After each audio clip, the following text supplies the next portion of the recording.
Then Matt Houston hunts a mysterious woman in white. Tomorrow on ABC. And coming up on Eyewitness News at 6, good news and bad news at American Hoist. The good news is that a settlement of a 15-week-long strike has been made. The bad news, only about a third of those who went on strike will get their jobs back. Also today, Governor Perpich talked to reporters about his trip for Europe. Then he left for a trip around the state of Minnesota. And defense attorney Ron Meschbecher says somebody rifled his files and gave information to prosecutors. And those stories and more are coming up next on Eyewitness News at 6. Not just departures, because when you get there is just as important as when you leave. Call your travel agent or Western. Our new business schedule will make a difference wherever you fly.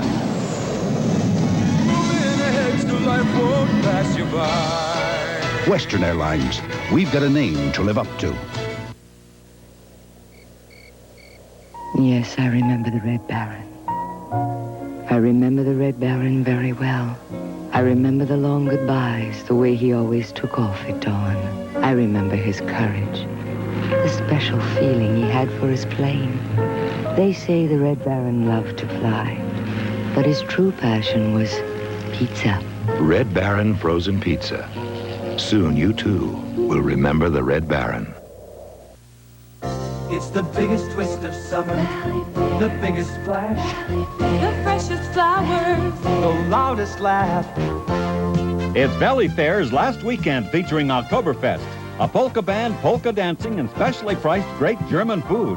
Come join the fun. A special weekend filled with music, dancing, great food, and entertainment.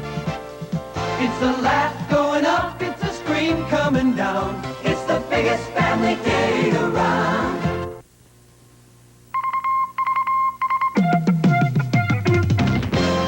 Now, Cindy Brucato, Stan Turner, meteorologist Dennis Felkin, and Bob Bruce with sports. This is Eyewitness News. Good evening, everyone. The long strike at St. Paul's American Hoist and Dairy Company is over tonight. The two unions that walked off the job, and that happened 3.5 months ago, voted to accept new 3-year contracts. But as Pat Milan reports here, the contract isn't so new, and not everyone is going back to work. Hoist union employees struck the St. Paul company for 15 weeks. The new contract was approved narrowly by the machinist union. But some union members are beginning to wonder if all the time on the picket line was really worth it. The new contract is not much different from the first one offered before the strike. In fact, the strike stopped business, so there will be immediate layoffs. The day Hoist workers went on strike, the machinist union alone had 450 people inside this plant. It's been 3.5 months since they went out on strike, and 279 people who were employed when the strike began will be officially laid off, as some of the union employees begin returning to work tomorrow. I don't think so.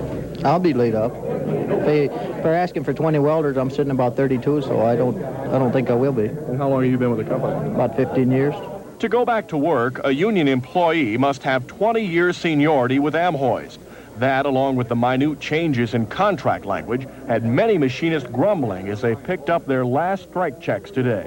Oh, I don't really like it, but there's not much you can do about it. Hoist says the 279 laid-off employees will be rehired as business picks up. They say there is no way of gauging when that will be. So for some, it's from the picket line to the unemployment line. Pat Milan, Channel 5 Eyewitness News, St. Paul. That strike goes down as the longest in Hoist history. A 1975 walkout lasted almost as long. At that time, union workers were out for 13 weeks. Cindy? Eyewitness News has learned that the Minnesota Department of Transportation is planning to close or merge some of its 9 district offices.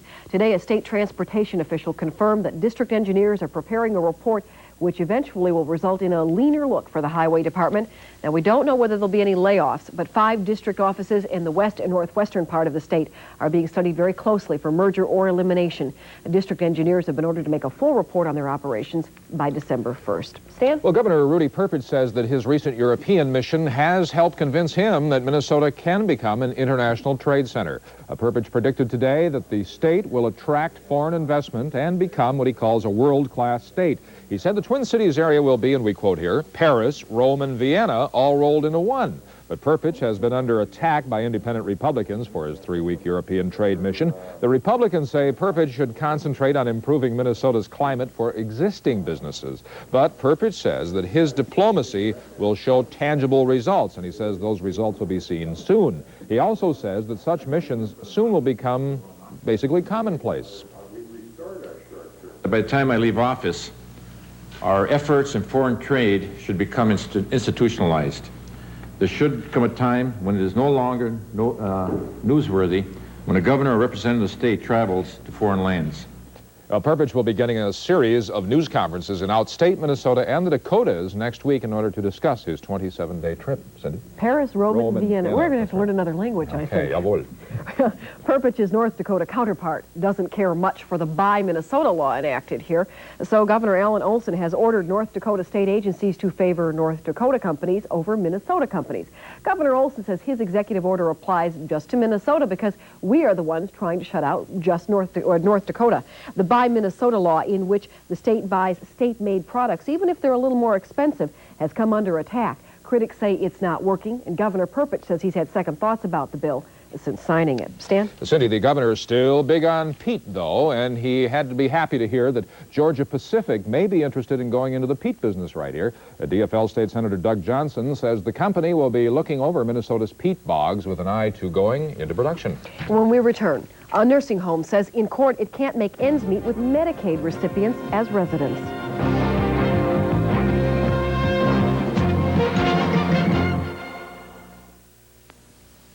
You've got a lot riding on this letter, and you're going to hand it over to the post office? Federal Express has an alternative. Value Plus at Dayton's. Classic leather handbag, just $49.99. Sophisticated satchels, shoulder and compartment bags at Dayton's. Value Plus. Value Plus at Dayton's. Women's career suits, just $89.99. Comfortable wool blends, elegant and down to business at Dayton's. Value Plus. Value Plus at Dayton's. Women's bandolino pumps, just $49.99. Refined business silhouettes in subtle fall colors at Dayton's. Value Plus. In these modern times, the person who goes to work may not have far to go. But at the Hat of the Month Club, the boss better keep moving.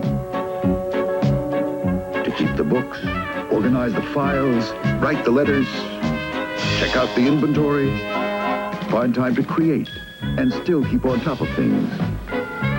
Yet even a thriving business can reach a point of diminishing returns. A good time to learn about the IBM personal computer. With this tool for modern times, a person can quickly master such jobs as accounting or word processing. Even use the IBM personal computer to forecast growth. All helping the business person at home to wear many hats, while selling even more. And that can be a feather in anyone's cap. The IBM personal computer. Call toll-free for a store near you. Excuse me, why do you shop at Holiday Warehouse? I can do all my shopping in one trip. But what about their low food prices? With the tips I make, I wouldn't go anywhere else. Prominent defense, I skipped a story here. About 20 inmates will be moved into segregation at Stillwater Prison or into Oak Park Heights Prison tomorrow because of last Sunday's fires and rioting. The full-scale riot blamed on racial tensions was the biggest fracas the prison's seen in 9 years, and prison officials say that charges should be filed next week for at least 12 of the 20 or so prisoners being moved. And now, prominent defense attorney Ron Meshbesher is accusing the U.S. Attorney's Office of unethical conduct. He is saying that drug charges against one of his clients should be dropped because the U.S. Attorney obtained confidential records taken from Meshbesher's office files. Dave Andrews is in the newsroom with more on this story right now. Dave? Cindy, Meshbesher told Eyewitness News today he was dumbfounded when he learned that the U.S. Attorney's Office had obtained copies of his confidential files. He called it one of the worst examples of violating the lawyer-client privilege he has ever seen. The U.S. Attorney's Office has acknowledged it received the papers from a Minneapolis police narcotics officer who got them from an unnamed informant. U.S. Attorney James Rosenbaum said today his office has done nothing unethical. Today, Meshbesher said he didn't know until last week when the U.S. Attorney's Office returned copies of his confidential memos that papers had been stolen from his office. Anything worse than breaking into a lawyer's office to seek confidential files. I mean worse in terms of the impact on the judicial system. You're not accusing the U.S. Attorney's Office of breaking in, are you, at this point, are you?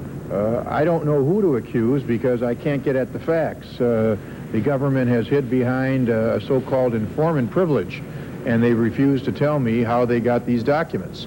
As I read legal ethics, it seems to me, according to the ethics involved, that a prosecutor ought not to have even examined those files and returned them to me promptly, if he got it, no matter how he got them. Meshbesher's client is one of 5 men who were found guilty in 1980 of shipping some 14,000 pounds of marijuana into Minnesota. The convictions were overturned earlier this year on grounds unrelated to the stolen papers. A new trial has been ordered. Tomorrow, before U.S. District Judge Diana Murphy, Meshbesher will argue that charges against his client be dropped. The judge has also instructed the U.S. Attorney's Office to further explain how it received the confidential papers. Cindy, Stan? Thanks, Dave. Thank you, David. Well, have you ever said, I'd do anything to own my own home? Well, if so, this might be the deal for you. 20 families who are willing to pledge 40 hours a week each toward building their own homes in Minneapolis will get low-interest mortgage money, and their work will be the down payment. Today, Mayor Don Fraser and other city officials broke ground on one of the 20 lots which will go to qualified families. To qualify, a family must earn less than $36,000 a year and pledge to work 40 hours a week with the other families until all 20 homes are finished.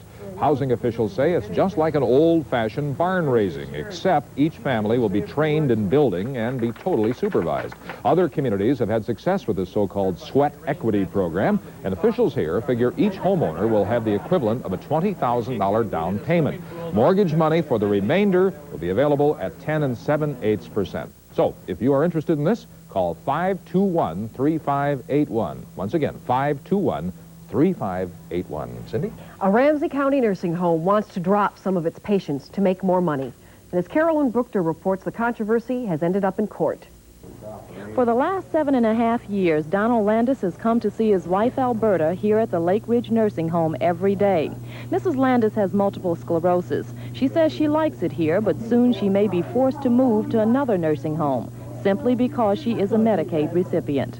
It just frustrates me to think she has to move here, from here, because she is used to it. It took her about 2.5 years to get used to being away from me. We have been married 46 years, and that is hard to take. Today, Mr. Landis and friends and relatives of other Medicaid patients at Lake Ridge packed a Ramsey County courtroom. The group is asking that Lake Ridge not be allowed to evict Medicaid patients. Lake Ridge officials say they are losing money on Medicaid patients. The Medicaid patients pay almost $6 less per day for a room than other patients. For Lake Ridge administrators, it's strictly economic, but for others, it hits closer to home. She's 84 years old. We have looked at other nursing homes. One of her very good friends, a former roommate, died Monday. And she said last night that that's what if she has to move, that she would die. Attorneys for Lake Ridge blame the Department of Public Welfare for the confusion. They accuse the Welfare Commissioner, Len Levine, and his department of talking out of both sides of its mouth, of not being consistent in its interpretation of the policy. Welfare officials disagree. Friends and relatives just don't want the patients moved around. There is little doubt that many people will be watching this case carefully because on it may hinge the future of nursing homes and Medicaid patients. In Roseville, I'm Carolyn Bruchter, Channel 5 Eyewitness News. Ramsey Special Term Judge Bertrand Paritsky continued the hearing until next Friday and ordered Lake Ridge not to evict any patients before then. Stan? If you've always dreamed of being part of the Olympics, here is your chance. Members of the Los Angeles Olympic Organization were in town today to drum up sponsors for a torch relay that will run through the Twin Cities next June. The relay goes through all 50 states before the torch flame is used to mark the start of the LA Games in July. Four-time 1976 gold medalist swimmer John Neighbor explained that what the torch coming through town will leave a little bit of Olympism, maybe an Olympic dream, in the minds of a few of the younger people in this community. The program hopes to raise $30 million for young athletes, and each sponsor must donate $3,000, which allows a runner to carry the torch for 1 kilometer. For further information, you can contact your local Y. That torch would have been put out today, I'll tell you. The soggy details from Dennis Felkin next.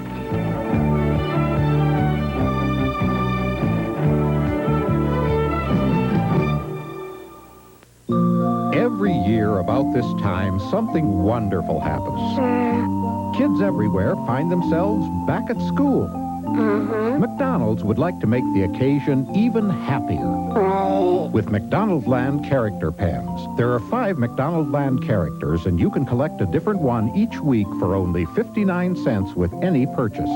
Pen Friends, now at participating McDonald's. Even school has its bright side. Well, maybe.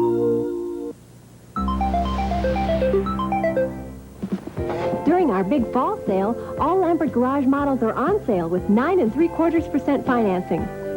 This means you can have a single-car garage materials package for as low as $27 a month, or a double-car garage package for as low as $45 a month. All Lampert building centers have full-size garage models on display. So cruise on in and drive off with the best garage deal in town. Save at your Lampert Building Center. What's Michigan got for you this fall? Smooth casts, nice putts, and great returns. Incredible nightlife, beautiful twilights, and satisfied smiles. Twinkling cities, sparkling shores, sumptuous food, and flavorful wine. Cascading water, tumbling leaves, beckoning highways, and just rewards. So what are you waiting for? Call toll-free for a complimentary tour package and...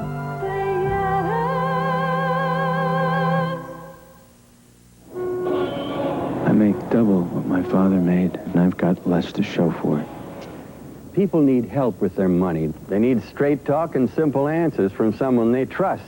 That's why Sears created the Sears Financial Network with Dean Witter Investments, Coldwell Banker Real Estate, Allstate Insurance. They're ready to serve you now in their own offices. The Sears Financial Network. Trust us to make it work for you. We're not going to talk about the rain right away. We're going to talk about something very pleasant. Yes, the Minnesota Office of Tourism says the forests in northern Minnesota are still green. That is pleasant news. They haven't changed yet, but they say the entire area has had 2 frosts, and so the color is going to start changing probably about September 20th or 21st up there, and they're saying that the latter part of September through the first 2 weeks of October looked like to be the best time to go on up along the North Shore to take a look at the leaves. But today, you probably would have been wet if you went up there. It was raining across the entire state. The KSTP color radar, shortly after the Eyewitness News update last night at 10 o'clock, had a big area of rain enveloping the Twin Cities, western Wisconsin, and that was just the first wave. The second one was forming in southwestern Minnesota. Now, watch what happens as this lapse rolls along. The second wave comes in, and it just stayed solid rain across the Twin Cities. The blue is light rain on your color sets. The green is a little moderate rain, and there was even a clap or two of thunder from time to time from that. Now, a live picture shows the steady rainfall, which doesn't have any breaks in it, now moving out of the area into central Wisconsin, and now we're going into a scattered shower type pattern. There's a big break until we get into southwestern Wisconsin. That's moving to the northeast and will be passing through the Twin Cities in about the next 2 hours, but I believe the heaviest rainfall is over. And there was some heavy rain, just as we thought at this time last night. Here are the rainfall amounts from our weather observers, and look at this. In the southern metropolitan area, at least 1 inch was common. In the northern suburbs, at least 3/4 of an inch was common. And all of that rain kept the high temperature down today. Highs today just barely struggled into the mid-50s. The warm spot, if you could call it that, was 58 in Cannon Falls. The big area of low pressure is still on the weather map tonight. The main center of the complex is on the Minnesota-Iowa border, just as the computer thought it would be. There's another center up in northwestern Minnesota and another one forming way down in Texas. It's just a big complex of low pressure enveloping the middle section of the country, pulling up the moisture from the Gulf, pulling in some cooler air behind it, mixing it up, and producing just a meteorological mess. Take a look at the satellite loop across the country for the last 24 hours, and you can see this is a well-developed system, surprisingly, for this time of the year. Watch what happens. You see the circulation in there? That's something you wouldn't normally see until late October into early November. The latest picture of the satellite across the Fi-State region shows that we have a spiral band of clouds in the upper Midwest, and it takes a long time before we break back into those partly cloudy conditions, and it's going to remain that way probably for the next 24 to 36 hours before we break into any kind of sunshine at all, or probably be starshine if it's 36 hours. There is some cool air behind that. Low temperatures last night across the country show some 30s trying to dip down behind that area of low pressure, and some cooler air will be sweeping in across the upper Midwest during the next 24 hours. And the almanac, officially, the airport has had 1.4 inches of rain, the greatest 24-hour rainfall total since that big storm of July 3rd. The high today was only 55, the low was 49. Right now, it's raining. It's 55. The dew point's 48, humidity 77%. The winds are southeast at 14, and the pressure's falling. But the pressure should start to rise as this area of high pressure moves on in, but it's got to wait for the low to move out, and that's going to take another 24 hours. The KSTP forecast for tonight has cloudy, breezy, and cool weather with the rain diminishing to scattered showers and lows of 45 to 50 with a northwest wind. Tomorrow, cloudy, breezy, and cool, still a chance of lingering showers, highs of only 55 to 60. Tomorrow night, becoming partly cloudy, real cool, 40 to 45. Saturday, partly cloudy and warmer. Isn't that nice? Highs of 65 to 70. The outlook, some more showers come in late Sunday and may continue through a good part of the week. Well, maybe Saturday looks to be the best. Okay. Yeah. Summer vacation indeed is over, and so tonight we are proud to begin our 4th season of Thursday's Child. Every week at this time we'll be featuring one of Minnesota's children with special needs, the hard-to-place children who need parents, who are waiting for adoption. Next week, Dennis Bounds will begin showing you the children, but tonight he's talking with a man who has a special appreciation for the Thursday's Child program because he speaks from experience. Fall is football time, so Ryan and Tom joined me and Viking tight end Joe Setzer for a game. Some years ago, Ryan and Tom might have been considered for Thursday's Child. They both needed parents, and both eventually got parents. They are success stories. Joe Setzer is a success story, too, not only for his achievements on the field, but for how he has grown in the face of adversity.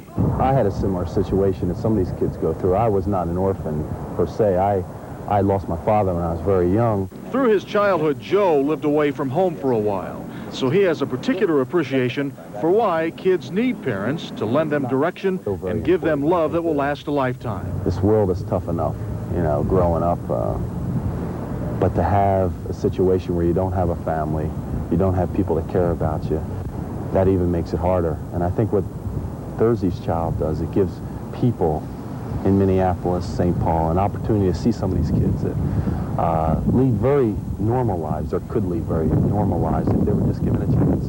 We hope to give a few more kids a chance this year on Thursday's Child, our 4th season. You will see kids like Tom and Ryan, and there will be kids with handicaps or emotional difficulties. All need parents and a chance at growing up in the stable environment of a home. We're hoping for a few more success stories on Thursday's Child this year. Dennis Bounds, Channel 5 Eyewitness News. Very nice. Thank you, Dennis. In sports, there's going to be one more year of Billy Ball at the Metrodome, and Liberty triumphs again in the America's Cup. Bob will have the details for us next on Eyewitness Sports.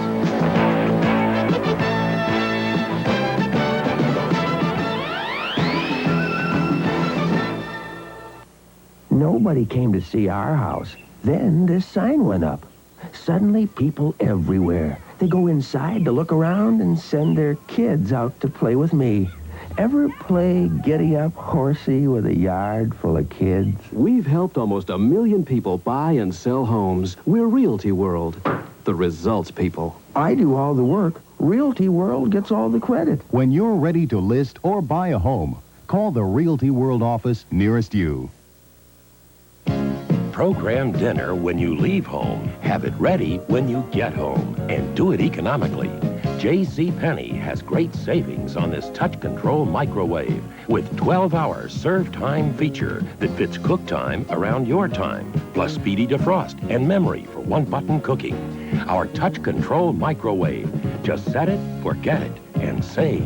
This is JCPenney. Sail in Saturday.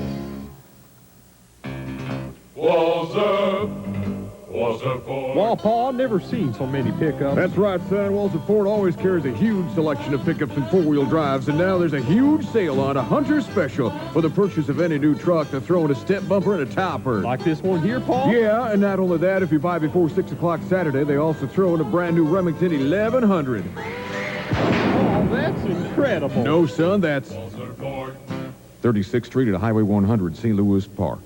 Value Plus at Dayton's. Classic leather handbag, just $49.99. Sophisticated satchels, shoulder and compartment bags at Dayton's. Value Plus. Value Plus at Dayton's. Women's career suits, just $89.99. Comfortable wool blends, elegant and down to business at Dayton's. Value Plus.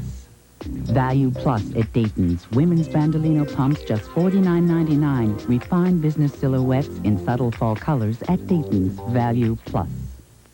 Some real significance to this cigar tonight, but we'll get to that later. Yeah. Won't we, Have you Robert? ever been on one of the big sailing yachts? No. I have not personally, but this race is really kind of interesting to see them dueling it out. The winds of fortune have not been smiling on the yacht Australia 2. After all the buildup about the boat and her winged keel, Australia 2 is down 2-0 to Liberty in the finals of the America's Cup. In today's second race, Australia 2 got off to a quick lead. Even though they had to put a crew member on the mast, look at that, the yacht was having problems with their sails. It took 10 minutes for him to fix the sail. Liberty and skipper Dennis Connor chipped away at Australia 2's lead over the first 3 legs. Then on the fourth, took advantage of the swirling winds, Liberty caught a good breeze, and suddenly Liberty wasn't 20 seconds behind, but 10 seconds ahead. Connor kept pushing his yacht, and by the end of the 24.3-mile course, Liberty had won by over a minute and a half, and the Americans have a 2-0 lead over the much-heralded Australians. Now, after the race, the Australians filed a protest claiming that Liberty impeded the Challenger's progress by illegally crossing its path. We'll have to see what happens with that. Meanwhile, tomorrow's an off day for them to regroup a bit, and then they'll race again on Saturday. When a baseball team is in 6th place and going nowhere, sometimes the manager gets fired. That won't happen to the Twins' Billy Gardner. During last night's game, it was announced that Billy's contract has been renewed for next season. Gardner has been the Twins manager since May of 1981, and even though the Twins have been under 500 in that time, Gardner's done as well as anyone could with the Twins. Well, one of the Twins' youngsters last night, Tim Tuffle, gave Gardner a victory at the Metrodome. Tuffle singled in Mickey Hatcher in the 9th inning to give the Twins a 1-0 victory over the Chicago White Sox. Tonight, the Twins will be opening up a 3-game series with Toronto at the Dome at 7:30. Kenny Schramm will pitch for the Twins against Toronto's Dave Steed. In the American League, one score to report on. Texas beat Oakland 6-5. In football, the Vikings are 2-point favorites to get back on the winning track Sunday against Tampa Bay. Whenever the Buccaneers and the Vikings get together, well, it's usually a pretty good battle, and it should be again on Sunday in Florida. Both teams are coming off disappointing games. The Vikings got blown out on national television against the San Francisco 49ers, 48-17. Meanwhile, Tampa Bay still looking for their first win of the year, and you can bet the Buccaneers would just love to get that first win against the Vikes. As far as Tampa's concerned, there's nothing fancy. I mean, they just come right after you. Their defense, I think, is excellent. They don't do anything fancy. They don't blitz a lot. They don't jump around a lot. They may even give you some short passes, feeling we're going to come up and knock the ball loose. And they're just a good defensive, sound football team. They're not going to make a mistake and give you a big play. You're going to have to earn everything. You have to beat Tampa Bay 12-play drive. You know, you're not going to beat them on a long pass play or the long run. You got to beat them on a long drive, and it's hard to do that when you go 12-play drive, try to, win a game like that. Pro football for you tonight. It'll be Cleveland and Cincinnati on a special Thursday night edition of Monday Night Football. ABC and Channel 5 will have live coverage of the Browns and the Bengals starting at 7:30. In Madison Square Garden tonight, Ray Boom Boom Mancini will defend his WBA lightweight title against Orlando Romero. It'll be Mancini's first title defense since November of last year when he fought Duk Koo Kim. Kim later died of injuries sustained during that match. Boom Boom had another bout scheduled earlier this year, but he had to cancel when he broke his collarbone during training. But now he's healthy, ready to go. Mancini takes a 26-1 record into tonight's fight. Orlando Romero, the challenger, is unbeaten in 31 career fights. And finally tonight, our top story. We at Eyewitness Sports would like to congratulate our own Larry Burnett. Last night, Larry became the father of a bouncing baby girl. Katie Lauren Burnett came into the world weighing 8 pounds, 4 ounces. Larry and his wife Barbara and little Katie are all doing just fine at the Methodist Hospital in St. Louis Park. And Larry said something about Katie becoming the first woman to play in the National Hockey League, but Barbara, I think Barbara is going to do away with it. I don't know. I think so. I got my cigar. How about you? Thanks, Larry. Well, tonight, after football, Jason Davis goes on the road again to visit a roadside business of truly astronomical proportions. You may have seen the sign on Interstate 94 near Avon, Minnesota. It announces to the world that they have over 700,000 articles of clothing for sale. This is the domain of an unusual salesman named Lanny Charles, an entrepreneur in the world of salvage clothing. You can meet Lanny, and you can browse through his stock tonight after football when we go on the road again with Jason Davis. Please join us for that and a roundup of the rest of the news. Good night. Good night.